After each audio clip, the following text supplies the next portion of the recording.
Hey everyone, welcome to the show. My name is Sam Shaw and I'm the founder of Wall Street Mastermind. This is Wall Street Mastermind's Elevate program, where we take our flagship coaching program and give it away for free to high potential students who are currently in a difficult financial situation. The goal of this show is to first and foremost give these students the coaching and guidance that they wouldn't be able to get otherwise and help them break into investment banking. Of course, we also want to give all of you an in-depth look at how to go about your own investment banking preparation process the right way, so that you can model it after the same proven methodology and strategies that we've used to place over 90% of our students into investment banking across every single bulge bracket and elite boutique bank over the last several years. With hundreds of thousands of applicants competing to break into investment banking globally each year, our team only has the bandwidth to help a very small percentage of you. So my hope is that this show helps all of you, even if you aren't able to directly participate in our program and work with us. So let's get to it. In this session, we do a general Q&A session with Ximena and discuss how she can best manage competing recruiting deadlines. She just finished interviewing with JPMorgan and is waiting to hear back, but also has an upcoming interview with Deutsche Bank as well. We also go through a few behavioral and networking questions she had. All right, cool. So you were saying you've been waiting for JP. You've been waiting. Have you heard back from JP Morgan, or are you still waiting? No, I didn't. So, I know in general, from what I've looked up online, I talked with two other people that recruited also. It seems like in general, they're taking a really long time. I think they have two programs. One was advancing, Blacks and Pathways. I think that's what it was called, and then Hispanics. So I think they just finished that first one. But I know one person that got an offer from the program that I did about a week and a half ago. So I know they're starting to send out the offers. It's just my portal is still pending. So either it's coming or I am like on the wait list. Yeah. So yeah, I don't know. I sent that email. I've never like levered another offer. Another offer, yeah. You just So said that earlier today? I sent that last night around 7 p.m. 7 Eastern? Yeah. Okay. And you didn't hear back today, right? No, I didn't. Got it. And what, you just told them that you have an interview coming up and you were wondering if you will hear back before the interview? Is that basically what Yeah, you're at? that's what I said. Okay. And your interview's tomorrow, right? Yeah. Do you have who did you email? Did you email like just HR or? So they had two different, so they had AHL, like a separate email for their separate program, which is who they said to contact. Because I think they made it specifically. They had like CIB recruiting. That's like their like investment banking. And I'm pretty sure in one of the sessions they made it clear like they're kind of separate. So email us directly.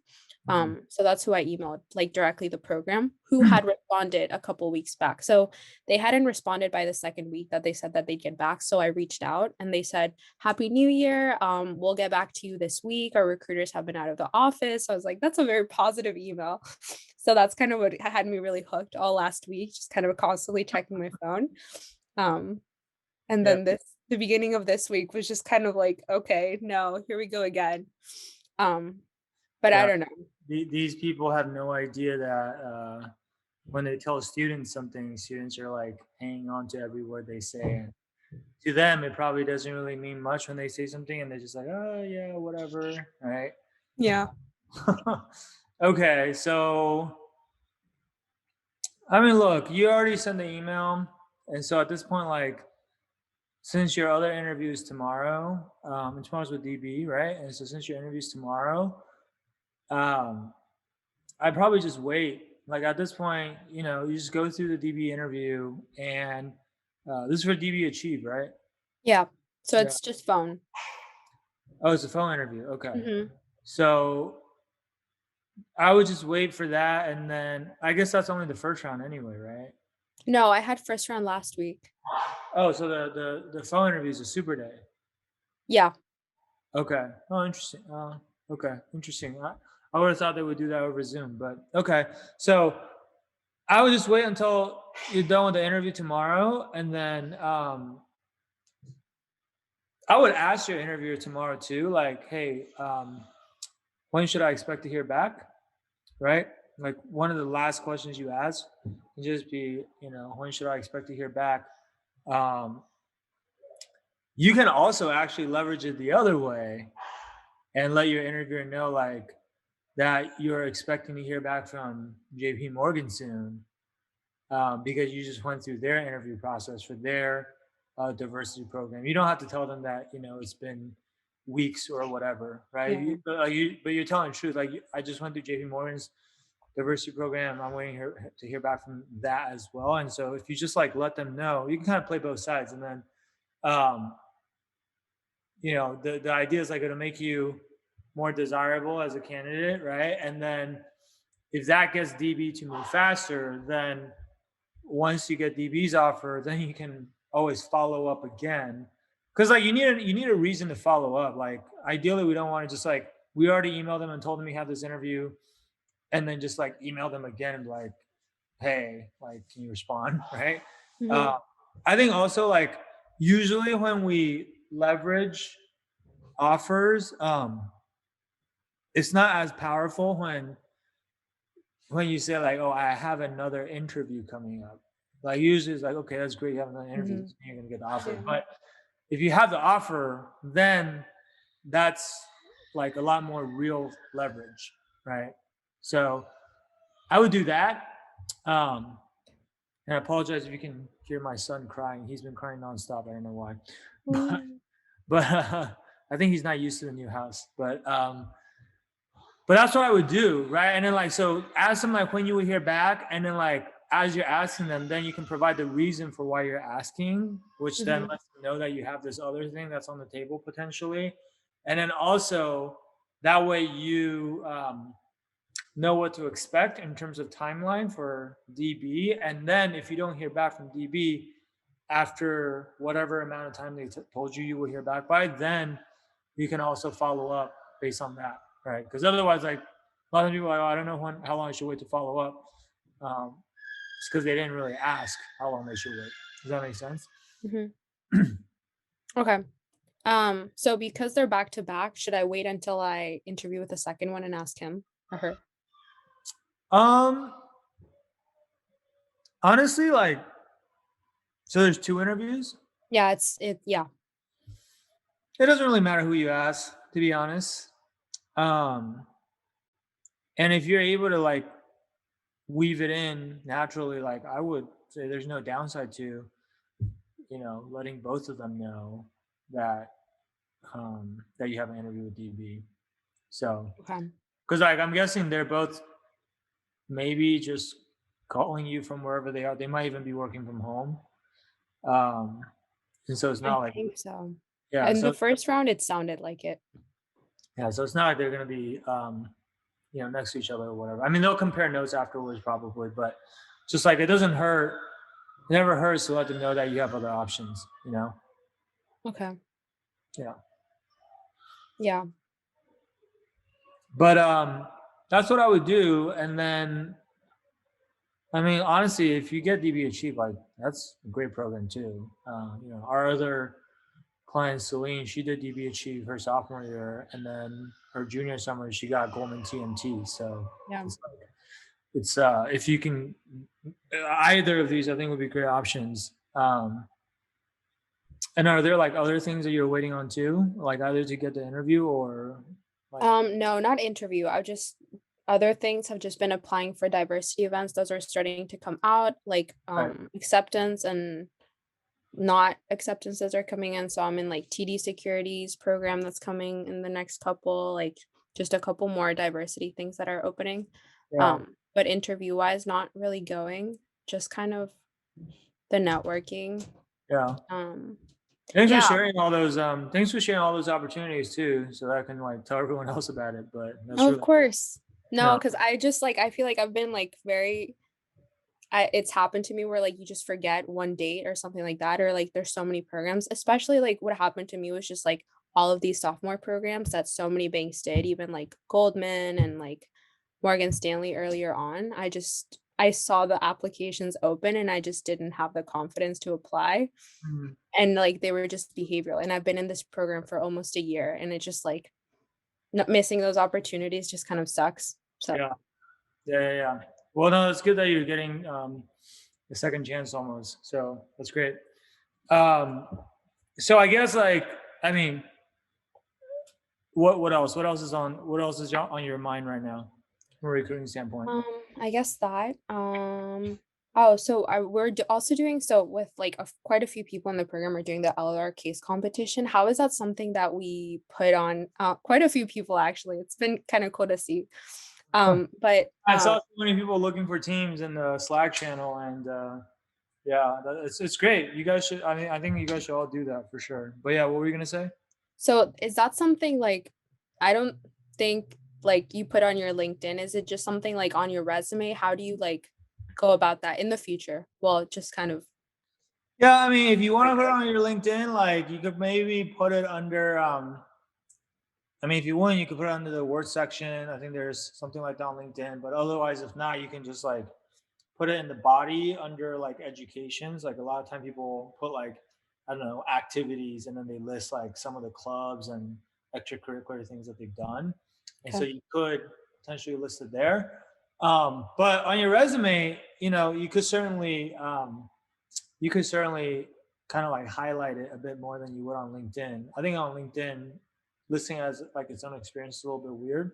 But on resumes, we definitely seen people list case competitions as, I mean, like the most aggressive way to do is like to show it as like its own section, almost like a club or any other extracurricular activity that you've done, right?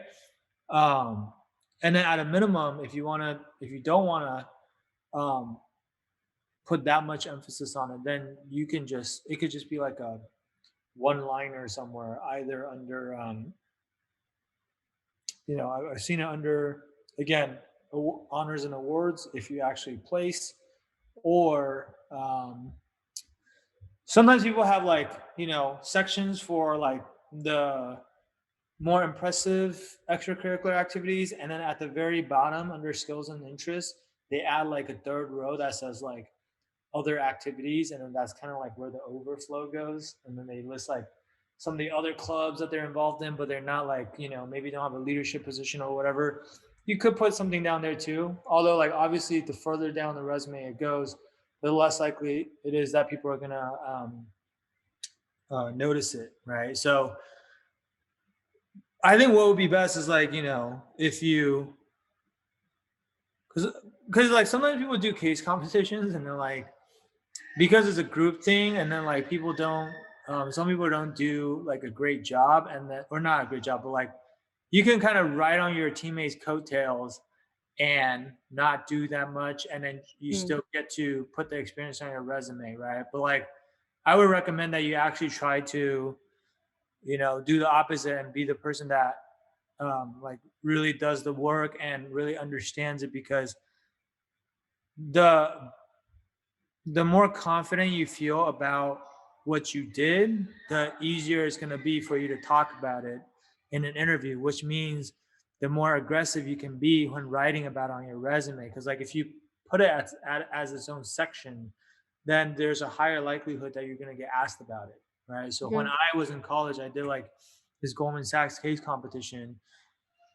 I was the guy that rode on everyone's coattails.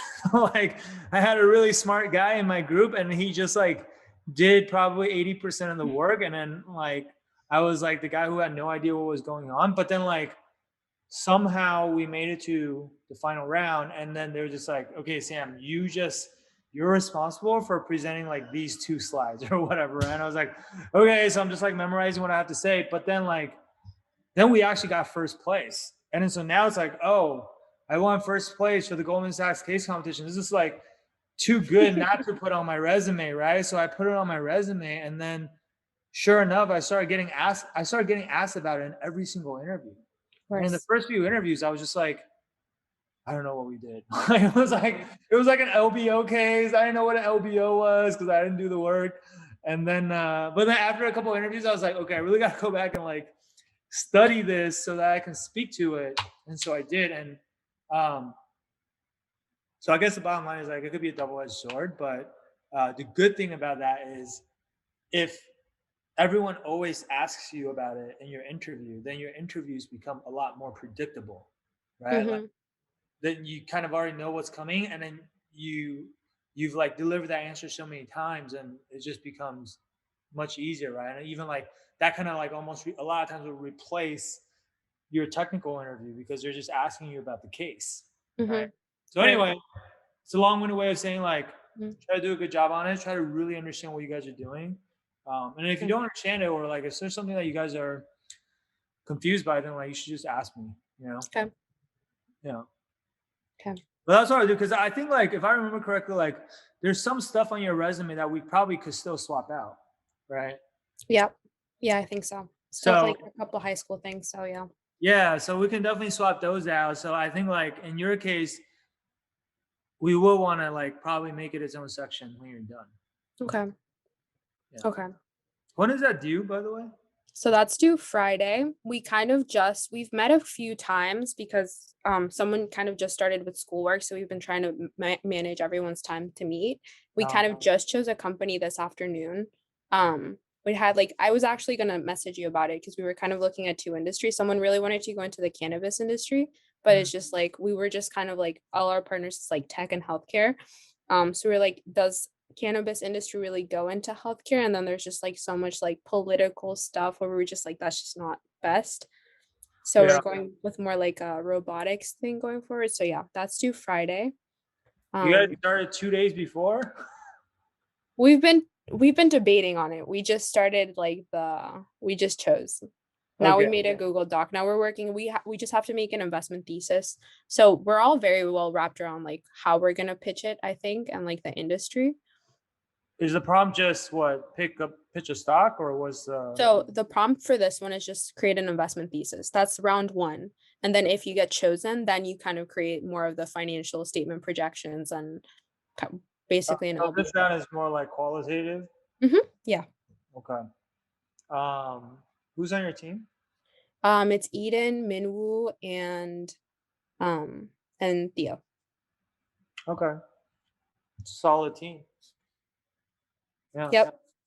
Um, okay, cool. Yeah, I mean, you guys should um, put your draft together, and then if you guys have questions, just ask me, or if you need me to just take a quick look at it and give you guys some comments, I'm happy to do that. Okay. That'd be Yeah. great. Okay, so that's going on. What else? Maybe, could I just ask you quickly, when we were kind of going about this and I was thinking of like how we could pitch it, my understanding from it is like something really because you kind of start macro when you like talk about the investment thesis, I think. So it's like the importance of kind of pitching in the macro trends going forward and like how that can really like help the company go forward. That was my idea of how you go into it. And then you go like slowly into the company and then you focus on the financials. Is that the right way to look at it? Yeah, I mean, so if you guys are pitching this company, um, I would like it's pretty similar to the stock pitch format in the behavioral questionnaire that you guys that you've worked on, right? Mhm. And so yeah, like typically you do want to start with the macro. So, talk about like the industry, like whatever industry or whatever space this company is in, like whatever market that they play in. Ideally, you can, back up the assertion that one, this is a big market. Two, the market is growing quickly. So it's like large total addressable market. They call it TAM, right? So it's a large and fast growing TAM.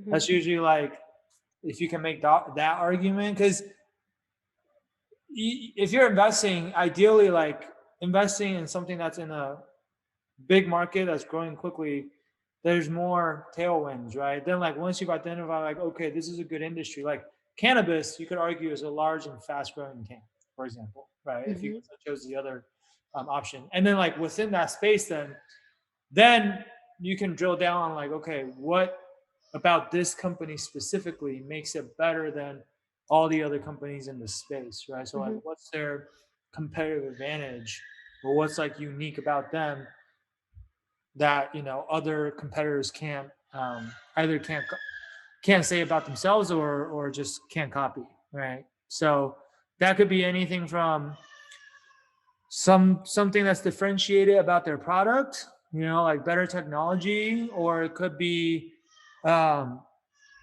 maybe something about, I don't know, their metrics, right? Like maybe, um, again, I don't know what companies I picked, but like just to give a random example, like maybe the customers are very sticky. Like Mhm. once someone signs on, like they rarely ever leave, so the churn rate is really low, right?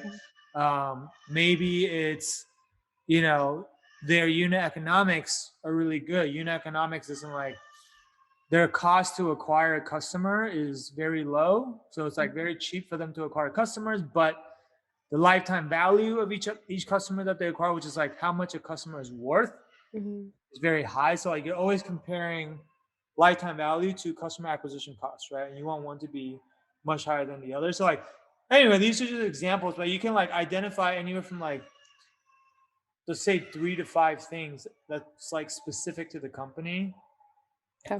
that makes you think it's a good investment. And then again, it depends on the prompt, but usually if you are making an investment recommendation, then you also want to um, address any potential risks as well. So, like, play devil's advocate, right? If you Mhm. were Okay. bearish about the company, what are some things that you would say about why this company would not be a good investment? And then, come back to the other side and try to address that risk factor, or try to, come up with some mitigating factor for why it's not a big risk. Mhm. Okay. Um, does that make sense? Yep. Yeah.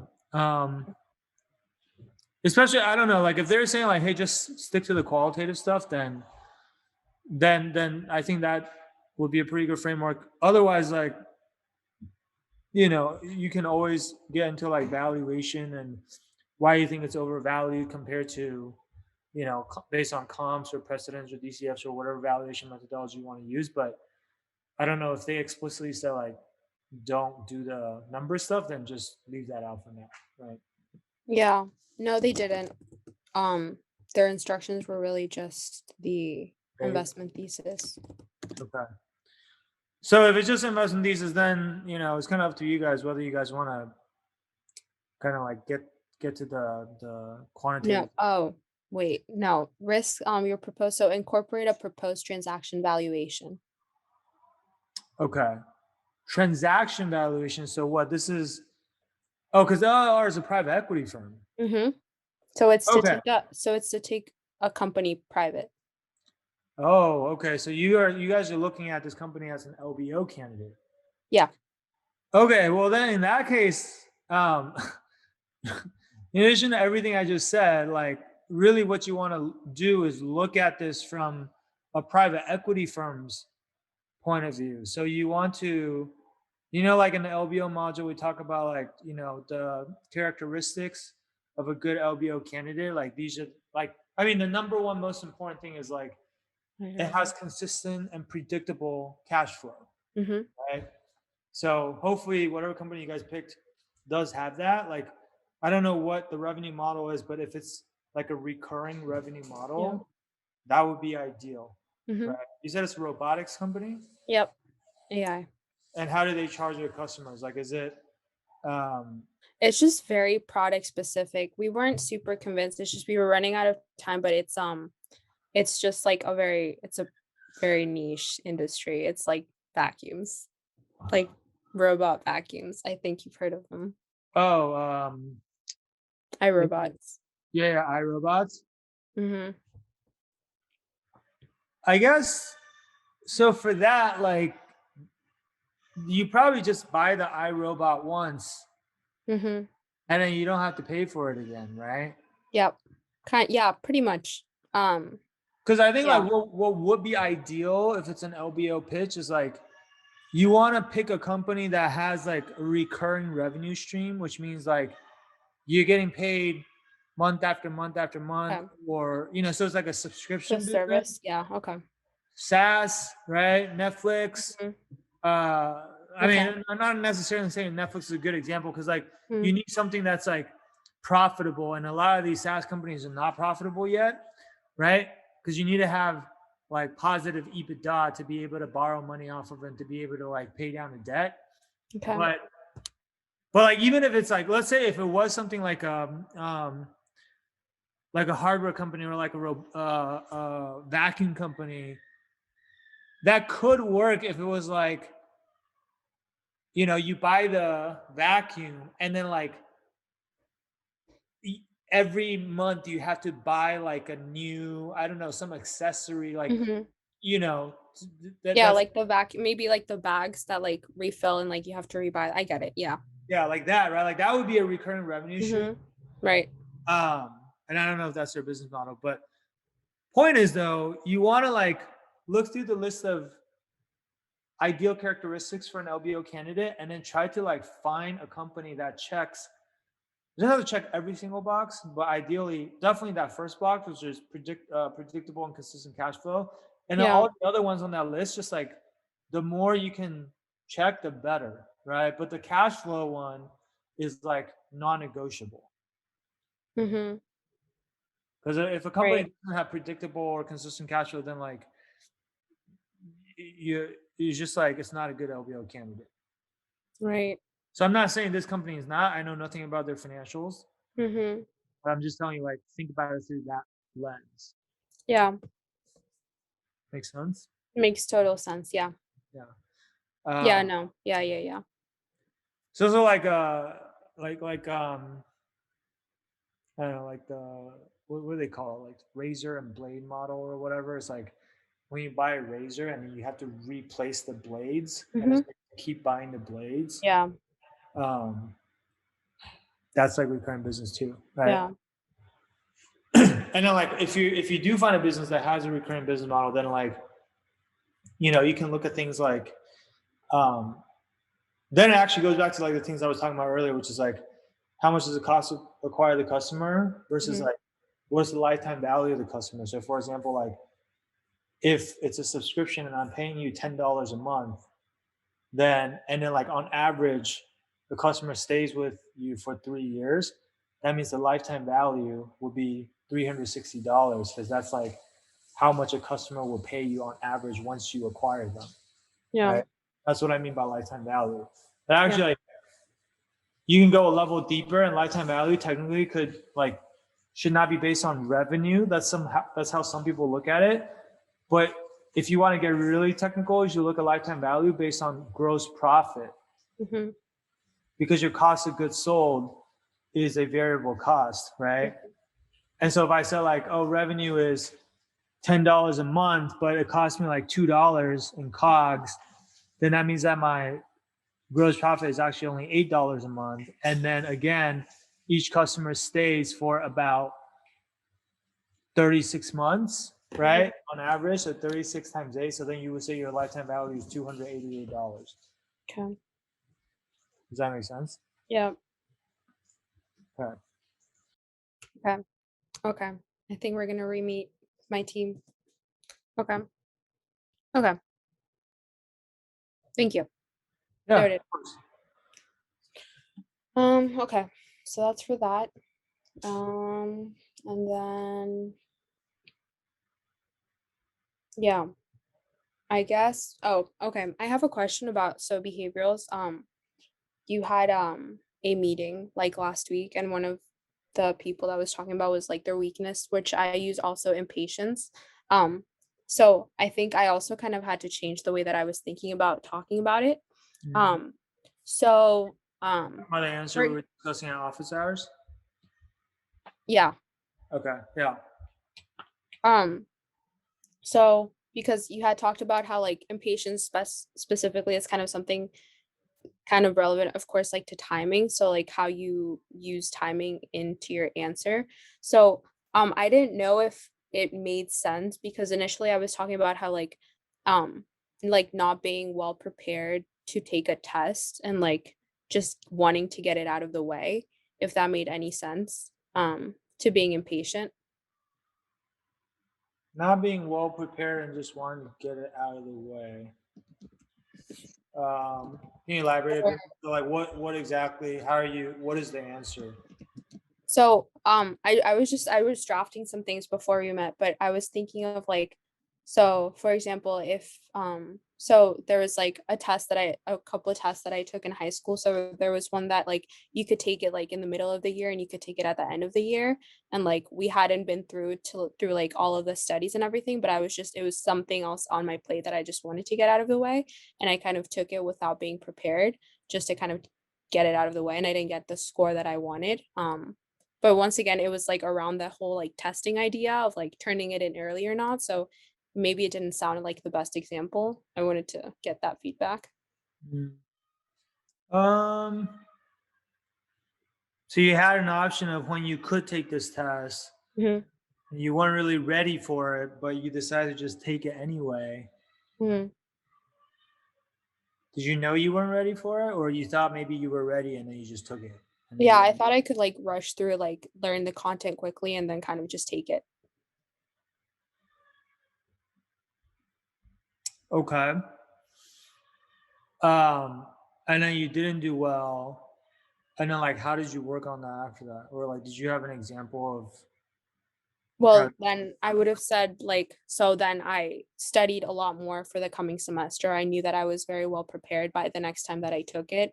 And then, like, going forward, like, it's something I take into consideration whenever, like, I have different multiple times that I can take, like, a test on and turn something in. I, like, take a step back, not just try to get things out of the way, but, like, make sure I focus more on the quality of it, not just, like, getting it done and checking it off my list. But it just doesn't sound like when I go more into it, it doesn't sound like impatience, it just sounds like taking your time, I don't know. What do you think? well, I think your example is like more appropriate than the one we covered during office hours because that one was different. That one was like he didn't have an option for when to take the test. It was just like, okay, I forgot what test it was, the final exam, and maybe he had like an hour to take the test, and then he finished maybe like 20 minutes early, and then he was just like, forget, I'm just going to turn it in. I just didn't check my work. Mm, Right. That I don't think is like less about impatience for you.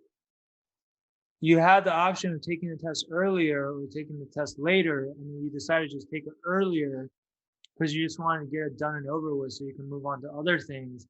mhm, I could buy that as like being impatient. I think that the more important thing though is um, what did you do about it to work on it, and then also like your key takeaways from like what's the lesson learned from this, right? So mhm, I think the lesson learned has to be something along the lines of um, something along the lines of like basically learning that sometimes um, even when you have a lot of things on your to-do list, um, you have to resist the temptation of mhm, rushing through the to-do list and like crossing things off just for the sake of crossing it off. If that ends up meaning that you're sacrificing the quality, um, then it's usually not the best thing to do because more likely than not, you're going to have to actually go back and redo it or like in this case, retake the test. And mhm. not only did that not um, speed things up, it actually slowed you down, right? I don't Yeah, know, like because there's some relevance there to like what's going to happen in banking. yep, Like in banking, you're always going to have a really long to-do list, and you're always going to be juggling different things, and you just don't want to act prematurely, mhm, right? Especially when the projects that you're working on or the deals that you're doing are it's like very high stakes, right? There's a lot on the line, and you can't you can't compromise on the quality of your work, right? So okay, I think if the takeaway is something along those lines, then like you're tying it back to banking, then I think that could work. okay, Yeah. okay. That was for that, oh, so in the last interview so of course, I've been, like, rethinking every single answer I gave in the interview because when I finished it, I thought it was fine, now I don't, but one of the questions that I was asked was, like, "What are your key takeaways from this program? Like, what do you expect?" And I know that caught me kind of off, I think, like, that's something maybe I should have talked about, the fact that it's, like, maybe advancing Hispanics and, like, maybe, like, being able to interact with my peers more. I focus more on, like, what I could get out of, like, actually using, like, my skills from, like, the private equity, internship to, like, actually work at a, like, global investment bank, and being able to, like, um, So the question was, improve. what are your key takeaways from this program? What do you expect to get out of this program? What do you expect to get out of this program? Um, and your answer was what?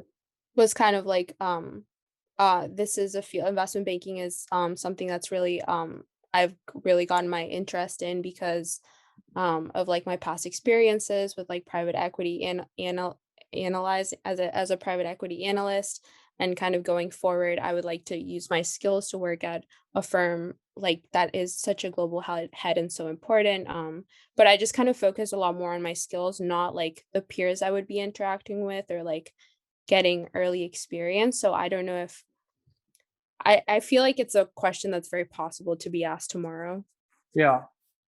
Yeah, I mean, I think like talking about the usual things that you're expecting to get out of something like this is fine, but just make sure you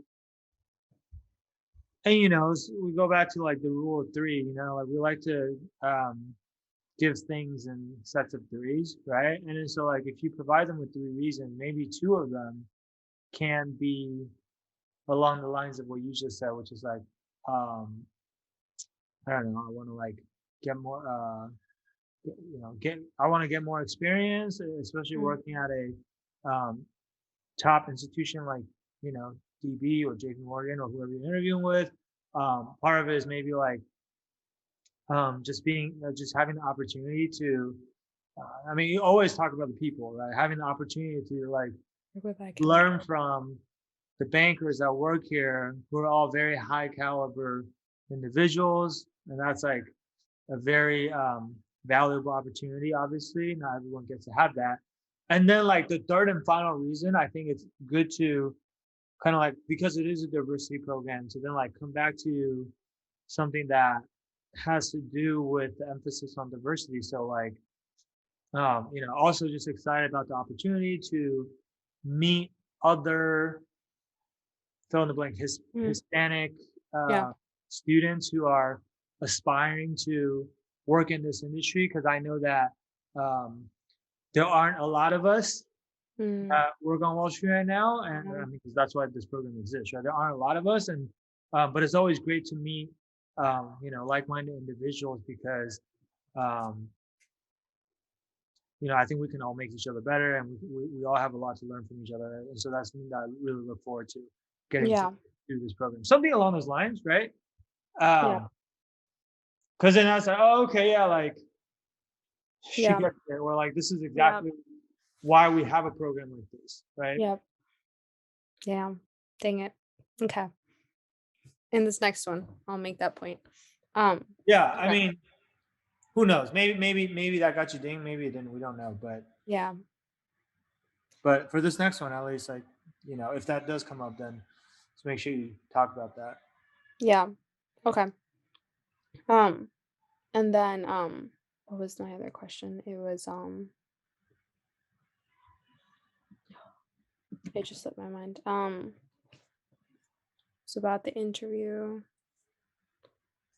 Oh, I was gonna ask you for these programs. So I don't know if the sophomore program recruiting is different than like general, but like, is it off of points? Like, how does it? Because I think something that kind of threw me off with the last interview with JP. So it was also back to back, but the first bank person that interviewed me, um, he had told me like, please try to keep your answers as short as possible. I want to get you as many points as possible, but I need you to be concise so that we can get through as many questions as possible.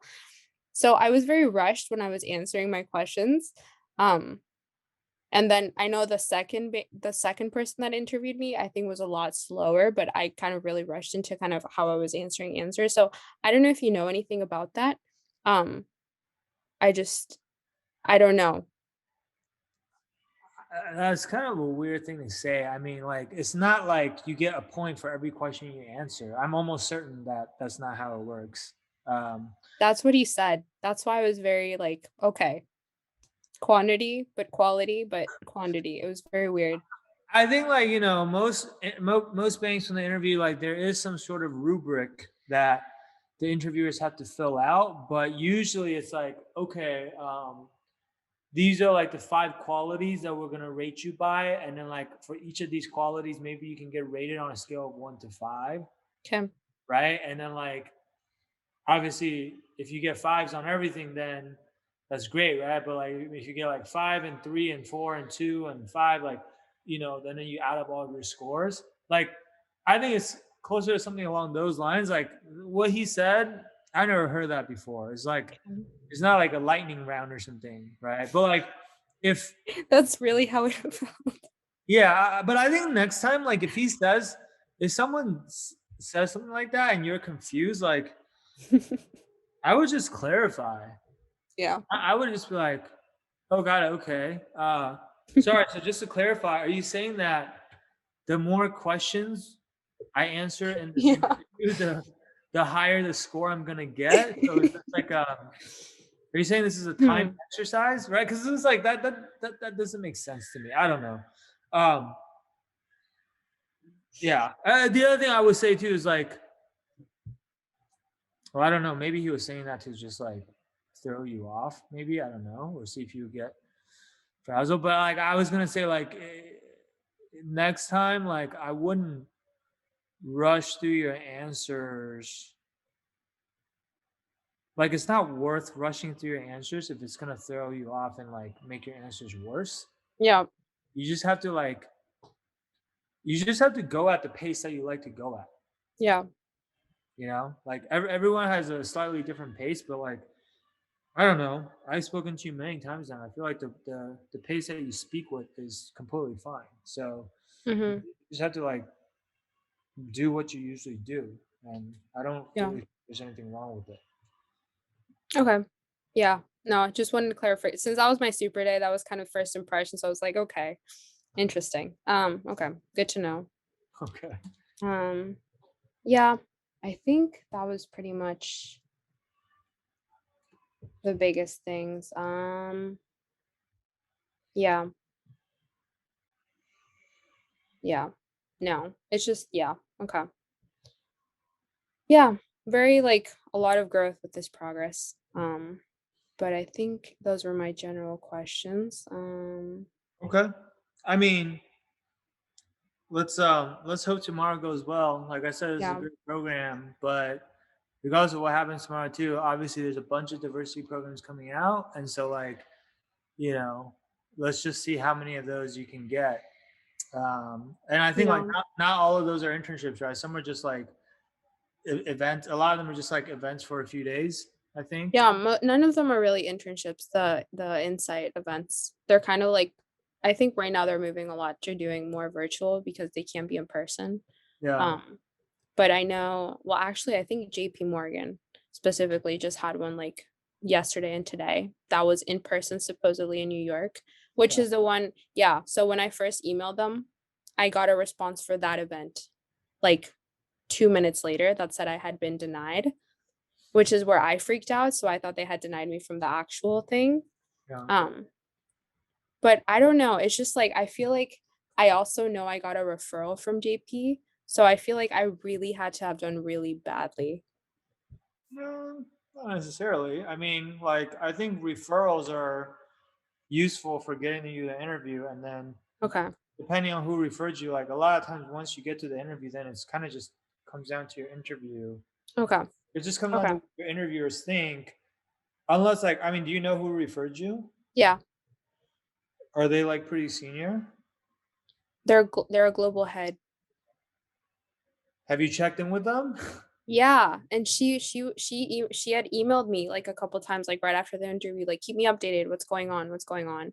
So I told her I hadn't gone to that 2-day event, but she had thought it was the other event, so she's like, "Oh, I'm so sorry." And then I had to email her to like clarify like, "No, that's not the one that I had the interview for." And she said, "Okay, keep me posted." But I mean, like recently, while you've been waiting to hear back from them, have you gotten The in touch? last week. Last I emailed her last week. Uh huh. And said what? and just told her like, "No, I'm still waiting on the process. Do you think" I emailed her at the same time I kind of asked you just to kind of update her. I said, "Do you think I should reach out to them?" And she said, "Yes, definitely reach out to them." And that's when I emailed them. Yeah. Honestly, she's pretty senior. So like I think going back to what we said earlier about like leveraging and stuff, I mean, let's see how DB goes tomorrow. But like, let's say you get an offer from DB and then like you still don't um hear back from JP. I would also tell her, like you can just update her as like, hey, I just got an offer from DB, but I still haven't heard back from you guys. And then just ask for advice. Like, what do you think I should? Is there anything I can do at this point?